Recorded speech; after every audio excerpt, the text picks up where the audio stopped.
A city goes through a housing boom, then a recession. Jobs disappear, people move away, apartments sit empty for months at a time. By every normal rule of supply and demand, prices should fall. And for a little while, sometimes they do, just barely, just enough to notice on a chart. Then the recession ends, the economy recovers, and something strange happens. Rent doesn't quietly return to where it started. It jumps back up past where it was before, as if the dip never happened at all. This isn't a coincidence, and it isn't landlords being unusually greedy in any one city. It's a structural pattern that shows up again and again in different countries, different decades, different housing markets, and almost nobody stops to ask why the one price that affects nearly everyone behaves so differently from almost everything else you buy. It's easy to assume this is just a story about landlords, but the more interesting question is what makes rent different from a plane ticket or a used car, both of which absolutely do fall in price when demand drops. Something structural is going on underneath the surface, and once you understand it, you start noticing the same logic showing up in far more places than just your apartment lease. Think about how differently rent behaves compared to something like gasoline or flights or hotel rooms. Those prices swing constantly, up when demand is high, down when demand drops, moving almost daily based on current conditions. Rent is supposed to follow similar logic, since it's also driven by supply and demand for a limited resource. But look at almost any long-term chart of average rent in a major city, and the shape is strikingly consistent. Small, shallow dips during downturns, followed by sharp, sustained climbs that erase the dip and then keep climbing. According to housing data tracked by government statistical agencies across multiple countries, rent has historically been one of the stickiest prices in the entire economy, meaning it resists moving downward even when the underlying conditions would normally push it that way. Economists have a specific term for this asymmetry: prices that rise easily but fall reluctantly. Understanding why rent behaves this way tells you something important not just about housing, but about how pricing power actually works in a real world, and why the assumption that markets always self-correct quickly doesn't hold up as cleanly as it sounds in a textbook.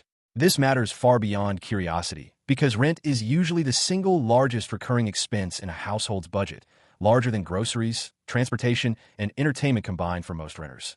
A pricing pattern that consistently ratchets upward without a matching downward release has a direct, compounding effect on how much of a person's income gets absorbed by housing over time, which is part of why housing affordability has become a persistent, widely discussed problem in cities around the world rather than a temporary blip tied to any single economic cycle.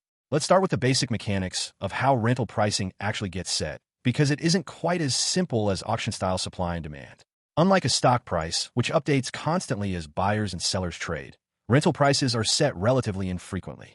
A landlord picks a number, signs a lease, and that number is often locked in for a year or more. This means the price you see in rental listings reflects a landlord's expectation about future demand, not a live, constantly updating market clearing price. When landlords set that number, they're influenced heavily by nearby comparable units, historical performance of the building, and how quickly similar units have leased in the past. This creates something close to a reference point. Prices don't get freely negotiated from scratch each time. They get anchored to whatever the previous price was, adjusted slightly based on recent conditions. The technical process looks like this.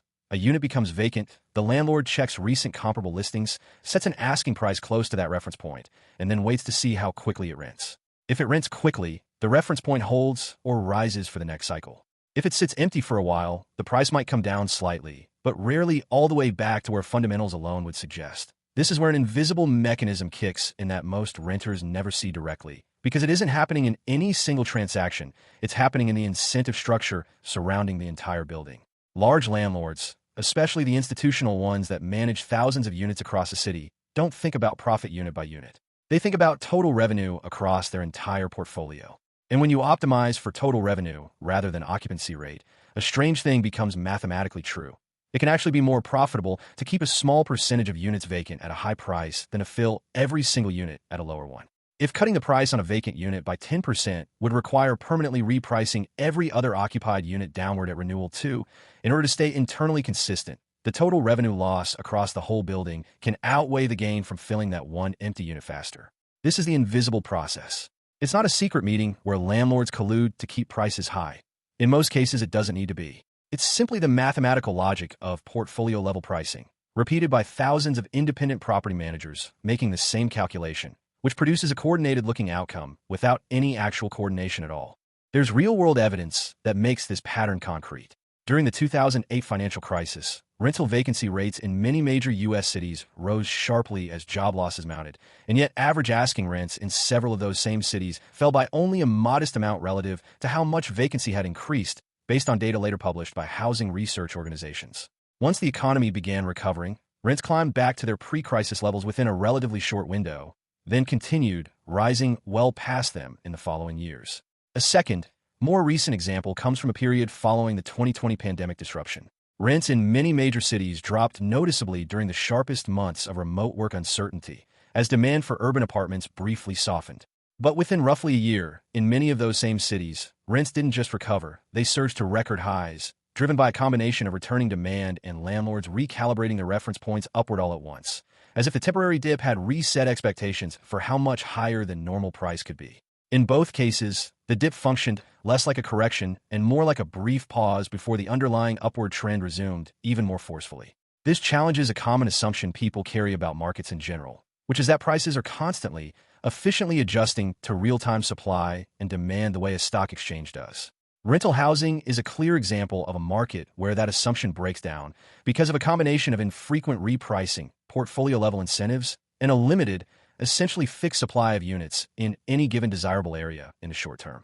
New housing construction takes years to catch up to demand shifts, which means supply can't respond quickly even when the market signal says it should.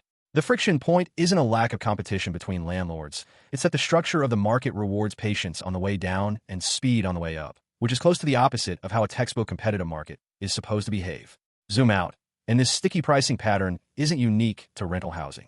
It shows up in insurance premiums, which rise quickly after a bad claims year, but rarely drop back down proportionally once claims improve. It shows up in subscription pricing, where a modest price increase becomes the new permanent baseline almost immediately, while price decreases are rare and usually temporary promotions rather than lasting changes.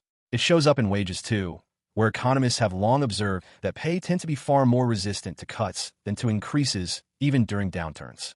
In every one of these cases, the same underlying logic applies. Whoever is setting the price has more to lose from cutting it broadly than from tolerating short-term losses in isolated cases.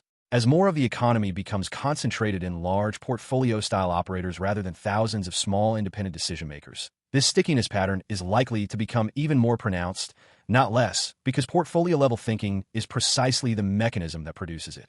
Even industries that look highly competitive on the surface, with dozens of visible brands competing for the same customer, can quietly behave like this once ownership consolidates behind the scenes, since the incentive to protect the reference price doesn't require a small number of visible players. Only a small number of decision-makers thinking in terms of total portfolio revenue rather than individual transactions. So the next time rent dips slightly during a rough economic patch, it's worth remembering what that dip actually represents. It isn't a return to some natural, fair price.